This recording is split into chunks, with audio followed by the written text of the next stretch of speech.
going to see about History Lesson 7, Unit 7, Anti-Colonial Movement and the British of Nationalism.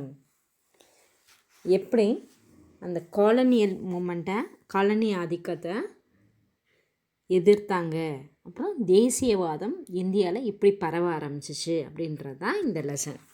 First இதில் learning அப்ஜெக்டிவில் என்ன பார்க்க போகிறோம்? The nature of tribal and peasants revolt against the British. எப்படிலாம் பழங்குடியின மக்கள், tribal அப்படின்றவங்க பழங்குடியினர், பெசன்ஸ் அப்படின்றவங்க ஃபார்மர்ஸ் விவசாயிகள், எப்படி பிரிட்டிஷோட பாலிசியெல்லாம் அகெயின்ஸ்ட் பண்ணாங்க அப்படின்றது தான் இதில் பார்க்க போகிறோம். இன்ட்ரடக்ஷன்.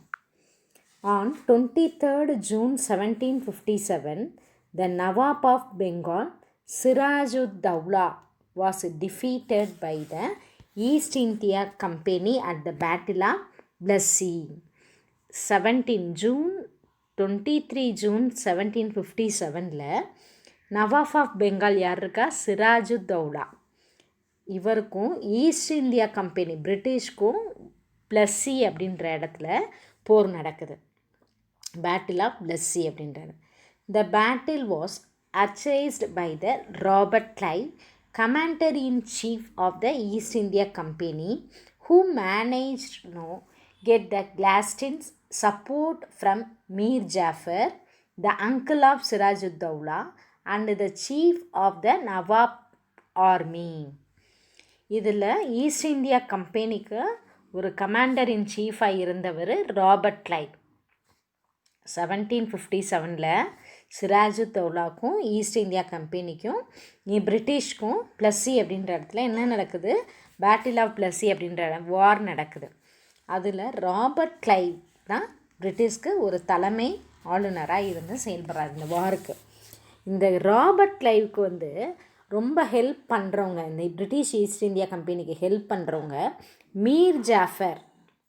இந்த மீர் ஜாஃபர் யார் அப்படின்னா சிராஜுத்தௌலாவோட அங்கிள், மாமா அப்படின்னு சொல்லலாம். இந்த தௌலாவை தோற்கடிக்கணுன்றதுக்காக மீர் ஜாஃபர் ஒரு ரகசியமாக யாருக்கு ஹெல்ப் பண்ணுறாரு? ராபர்ட் கிளைவுக்கு ஹெல்ப் பண்ணுறாரு. Clive was helped by the Jagat Seth moneylender from Bengal, who were aggrieved by Sirajuddaulah policy. இதில் கிளைவுக்கு மீர் ஜாஃபர் மட்டும் இல்லாமல் யாரும் ஹெல்ப் பண்ணுறாங்க? ஜஹத் சேத் அப்படின்றவரும் ஹெல்ப் பண்ணுறாரு. ஜஹத் சேத் அப்படின்றது மணிலண்டர் ஃப்ரம் பெங்கால். மணிலண்டர் அப்படின்னா வட்டிக்கு பணம் கொடுக்குறவங்க தான் மணிலண்டர்ஸ் அப்படின்னு சொல்லுவோம். கடனுக்கு பணம் கொடுப்பாங்க, அவங்கள தான் மணிலண்டர்னு. அப்படி ஒரு மணிலண்டர்னால் ஜஹத் சேத். அவரும் யாருக்கு ஹெல்ப் பண்ணுறாங்க? கிளைவுக்கு ஹெல்ப் பண்ணுறாங்க. who were aggressive the Sirajuddaulah policy. Between 1757 and 1760, the company received 22.5 million from Mir Jafar, who became the Nawab of Bengal, new Nawab of Bengal. இதில் சிராஜுத்தௌலா என்ன செஞ்சிட்டாரு? டிஃபீட் ஆகிட்டார். இந்த வாரில் டிஃபீட் ஆகிட்டார். நியூ நவாப்பா யார் வந்திருக்காங்க அப்படின்னா மீர் ஜாஃபர் அப்படின்றவர் புது நவாப்பா பெங்காலுக்கு அவரை பதவி அமர்த்திட்டாங்க. இவரை பதவி ஏறினாலும் 1757 1760 கம்பெனிக்கு இவர் எவ்வளோ ரூபா பணம் கொடுக்கணும்னு கேட்குறாங்க. 22.5 மில்லியன். அப்போ இதோட மதிப்பு, இப்போ சொல்கிறக்கூடிய மதிப்பு 2,25,00,000 ரூபாய். இதை என்ன செய்யணும்? கொடுக்கணும், கம்பெனிக்கு மீர் ஜாஃபர் கொடுக்கணும் அப்படின்னு சொல்கிறாங்க. இதை என்ன செய்கிறார்? கொடுக்குறாரு. யார் கொடுக்குறா? மீர் ஜாஃபரும் கொடுத்துட்றாரு.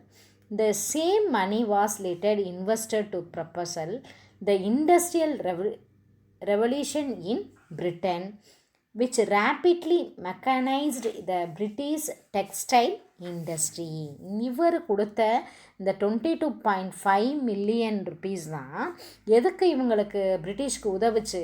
இங்கிலாண்டில் இருந்து ஒரு மெக்கானிக் இதெல்லாம் கொண்டுட்டு மிஷினரிஸ் எல்லாம் கொண்டுட்டு இந்தியாவில் ஒரு டெக்ஸ்டைல் இண்டஸ்ட்ரியை உருவாக்குறதுக்கு இவர் மீர் ஜாஃபர் கொடுத்த அந்த 22.5 மில்லியன்ஸ் தான் யூஸ் ஆச்சு.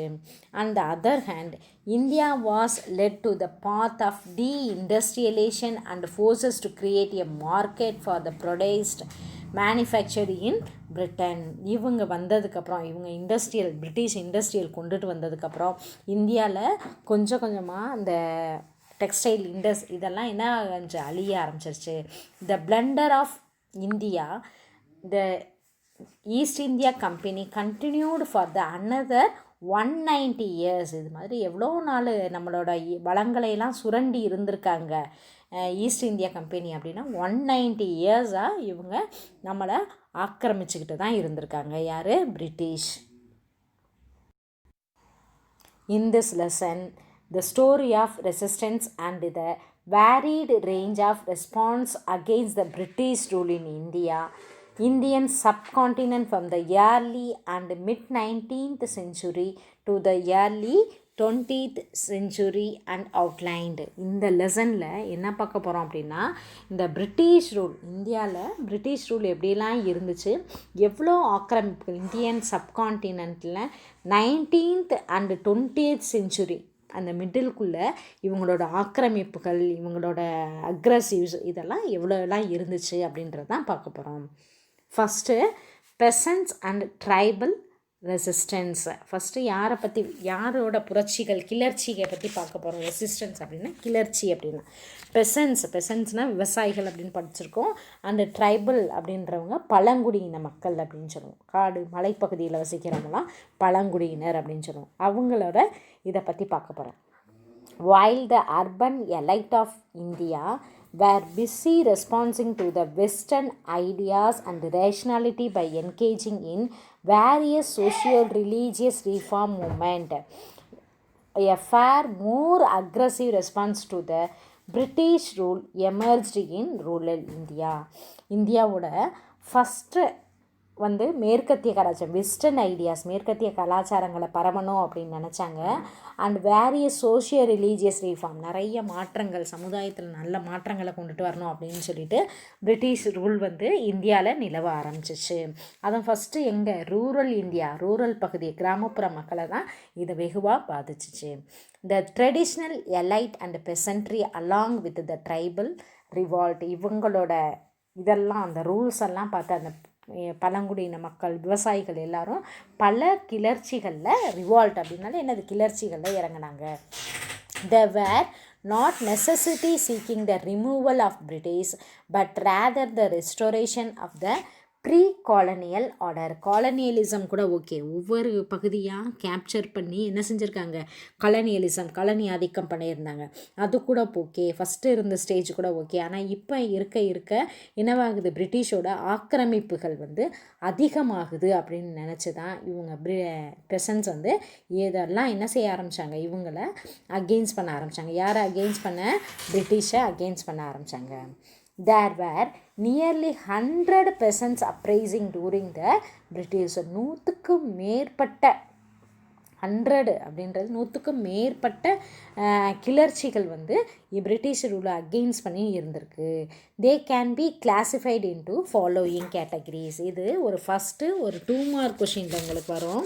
ஃபஸ்ட் கொஷினில் கேட்டிருப்பாங்க, என்ன மாதிரியெல்லாம் இவங்க ஆக்கிரமிப்பு பண்ணாங்க. How are the peasants uprising in British India is classified அப்படின்னு கேட்பாங்க. அப்போ நீ இதெல்லாம் எழுதணும். பெசன்ஸ் இதிலேருந்து மார்க் பண்ணிக்கும்.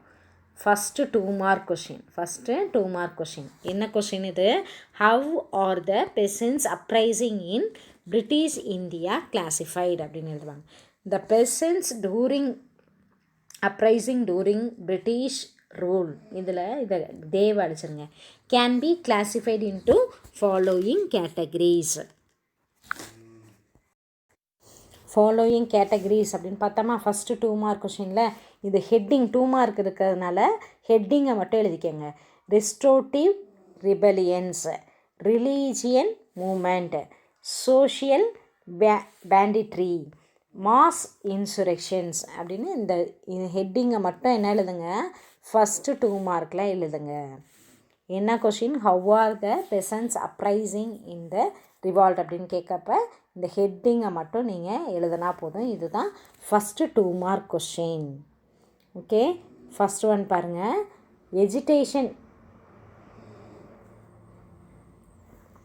ஃபஸ்ட்டு ரீஸ்டோரேட்டிவ் ரெபலியன்ஸ் அப்படின்றது மறுசீரமைத்தல் கிளர்ச்சி அப்படின்னு சொல்லுவோம். ரீஸ்டோர் அப்படின்னா என்னது, திரும்ப ரீகன்ஸ்ட்ரக்ஷன் பண்ணுறது, ஒரு சிஸ்டமை திரும்ப என்னது மாற்றி அமைக்கிறது தான் ரீஸ்டோரேட்டிவ் ரெபலியன்ஸ் அப்படின்னு சொல்லுவோம். Agitation of this type relates to attempt to restore old order and old social relation. என்ன சொல்கிறாங்க, மறுசீரமைக்க வேண்டாம், நம்மளுக்கு வந்து நம்ம ஃபாலோ பண்ண பழைய சமுதாய முறைகளே இருந்தால் போதும், அந்த இதை என்ன செய்ய வேண்டாம், அதை ரீகன்ஸ்ட்ரக்ஷன் பண்ண வேண்டாம், ரீஸ்டோர் பண்ண வேண்டாம் அப்படின்னு சொல்கிறது தான் restorative rebellions. Next one religious movement அப்படின்னா மதம் சம்மந்தப்பட்ட ஒரு இயக்கம் தான், மதம் சார்ந்த இயக்கம் அப்படின்னு சொல்கிறது தான் religious movement. Such agitations were led by the religious leader who fought for the liberations of the local populate by the restructuring a society on certain religion principles. என்ன செய்வாங்க, ஒரு சொசைட்டியை மாற்றி அமைக்கிறோம் அப்படின்னு சொல்லிட்டு நிறைய மூமெண்ட்டை ரிலீஜியஸ் லீடர்ஸ், ஒரு மத குருமார்கள் வந்து கொண்டுட்டு வருவாங்க. அதை என்ன செய்கிறாங்க, அதை அப்படி டக்குன்னு அந்த ரீஸ்ட்ரக்சரிங், அந்த சொசைட்டியே என்ன செய்யும், அது மாற்றி அமைக்கிறது, அதுதான் ரிலீஜியஸ் மூமெண்ட். நெக்ஸ்ட் ஒன் வந்து சோஷியல் பேண்டிட்ரி அப்படின்றது சோஷியல் பேண்டிட்ரை அப்படின்றது சோஷியல் பேண்டிட்ரி அப்படின்றது the leader church of movement where consider criminal by the British and the traditional elite, but were looked upon their people as the heroes or the champion of their causes. ஒரு காரணத்தை வந்து எதிர்க்கிறாங்க, அந்த இதை வந்து என்ன செய்கிறாங்க, குற்றம் செய்கிறாங்க அப்படின்னு அவங்க மக்களுக்கு முன்னால் எப்படி இருப்பாங்க, ஒரு ஹீரோயிசமாக இருப்பாங்க, சமூக கொள்ளையில் ஈடுபடுவாங்க. ஆனால் அதை வந்து பிரிட்டிஷ் என்ன செய்வாங்க, அக்செப்ட் பண்ணிக்குவாங்க, கன்சிடர் பண்ணுவாங்க. இதை தான் என்ன சொல்லுவோம், சோஷியல் பேண்டிட்ரி அப்படின்னு சொல்லுவோம்.